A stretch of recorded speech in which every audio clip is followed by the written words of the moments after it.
এটাতে এত এমফাসিস করার কারণটা কি? মানে আপনি আপনার গোলটা কি? What is your goal? হ্যাঁ, এই শুধু রিলিজিয়াস ইস্যু নিয়ে এত তর্ক, এত বিতর্ক বিভিন্ন সময় বিভিন্ন জনদেরকে নিয়ে এসে যদিও আমরা খুব এন্টারটেইনড হই আপনার কথাগুলো শুনে বিভিন্ন ধরনের লজিক, বিভিন্ন ধরনের যুক্তিতর্ক নিয়ে অনেক কথাবার্তা বলা হয়। But what is the main গোল?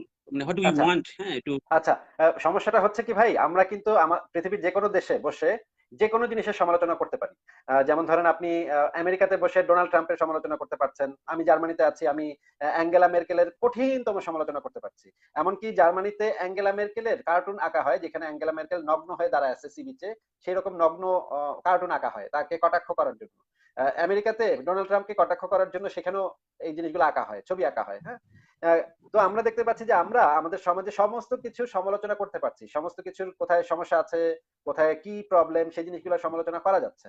কিন্তু একটা জিনিসের সমালোচনা করা যাচ্ছে না। সেই সমালোচনাটা কি? সেটা হচ্ছে ইসলাম ধর্মের সমালোচনাটা করা যাচ্ছে না। করলে আমার গলাটা ফেলে দেওয়া হচ্ছে।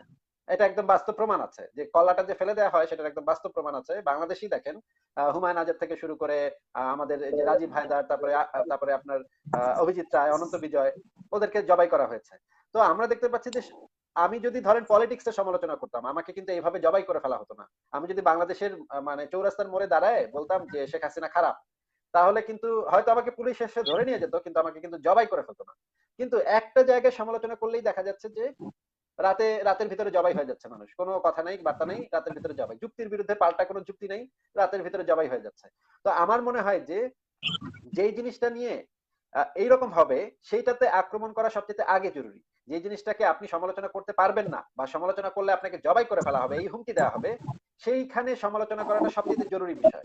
কারণ তাহলেই বোঝা যাবে যে দেশের মানুষের আসলে টলারেন্স লেভেলটা কতখানি, ধর্মান্ধ মানুষের টলারেন্স লেভেলটা কতখানি। আর তাছাড়া আরো ব্যাপার হচ্ছে যে এখন তো ভাই ইসলামী জঙ্গিবাদ সারা পৃথিবী ব্যাপী ছড়িয়ে পড়েছে। মানে পুরো পৃথিবীতে লক্ষ লক্ষ ইসলামী জঙ্গি সংগঠন আছে, তারা প্রতিদিন অসংখ্য জঙ্গি ঘটনা ঘটাচ্ছে। তো এগুলো নিয়ে তো কথা, কারো না কারো তো কথা বলতে হবে, তাই না? এখন কেউ কথা বলছে ধর্ষণ নিয়ে, কেউ কথা বলছে রাজনীতি নিয়ে, আমি কথা বলছি ধর্ম নিয়ে। কারণ অন্য কেউ তো বলছে না ভাই। অন্য অন্য সবাই যদি বলতো, সবাই যদি ধর্মের সমালোচনা কিছু কিছু করতো, তাহলে তো আমার আর একার সবসময় করতে হতো না। তাহলে তো আমি বুঝতাম যে হ্যাঁ, সবাই তো অনেকেই তো করছে। তাহলে আপনি একটু আমাদেরকে একটা সুযোগ দেন, আপনি যে বাংলাদেশের টিভি চ্যানেলে গিয়ে আমাদেরকে কথা বলার সুযোগ দেন, বাংলাদেশের সংবাদপত্রে আমাদের লেখা ছাপানোর সুযোগ দেন। তাহলে তো ভাই আমার আর শুধুমাত্র ধর্মের সমালোচনা করতে হবে না, তখন আমি রাজনীতির সমালোচনা করব, তখন আমি আওয়ামী লীগের করব, তখন আমি এইটার করব, সেটার করব, ধর্ষণের সমালোচনা করব, সবকিছুরই করব। কিন্তু দেখা যাচ্ছে যে আমাদের রাস্তাটা বন্ধ করে দেওয়া হয়েছে দেখেই তো আমাদের এই জায়গায় এসে, এই যে ফেসবুকে এসে ধর্মের সমালোচনাটা করতে হচ্ছে, এটাকে ফোকাসে রাখতে হচ্ছে। ওকে, থ্যাংক ইউ। ঠিক আছে, সমালোচনার যে বিষয়টা সেটা সেটা ওপেন হওয়া উচিত। হ্যাঁ, সমালোচনার ব্যাপারটা ওপেন হওয়া উচিত। এটা আমাদের বাংলাদেশ সংবিধানও বিভিন্ন ভাবে আমাদেরকে বিভিন্ন অধিকার চর্চা করার সুযোগ দিয়েছে। আমরা যদি সেই ব্যাপারটা কম্পেয়ার করি থাকি পৃথিবীর অন্যান্য সংবিধানের সাথে, বাংলাদেশ সংবিধানটা 71-এ এটা মানে এত চমৎকার একটা জিনিস ছিল। তো সেই প্রেক্ষাপটে আমরা বিভিন্ন আমাদের অধিকার চর্চা করতে পারি, বিভিন্ন প্রেক্ষাপটে আবার দেখা যাচ্ছে আমরা আমাদের কিছু লিমিটেশন আছে।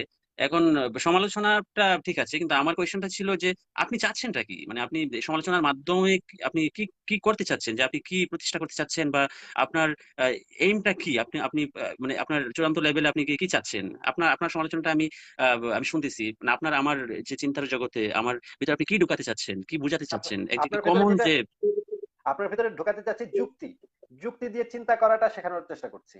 যে আপনি তথ্য প্রমাণ রেফারেন্স দিয়ে আপনি কোনো পূর্ব ধারণা না রেখে, যেমন ধরেন জন্ম থেকে আমরা অনেক কিছু, পরিবার থেকে আমরা অনেক কিছু পূর্ব ধারণা নিয়ে আস্তে আস্তে বড় হই, তাই না? ছোটবেলা থেকে আশেপাশের মানুষের কাছ থেকে শুনি, এবং আমরা এই পূর্ব ধারণাগুলো নিয়ে, এগুলাকে বলা হয় প্রিজুডিস। ঠিক আছে? এই ধরনের প্রিজুডিস গুলা নিয়ে আমরা আস্তে আস্তে বড় হই। এখন প্রাপ্তবয়স্ক হওয়ার পরে শিক্ষাটা কেন জরুরি? শিক্ষাটা জরুরি কারণ হচ্ছে আহ আপনি যেন আপনার এই পূর্ব ধারণাগুলা, পূর্ব সংস্কার গুলাকে আপনি যাচাই করতে পারেন।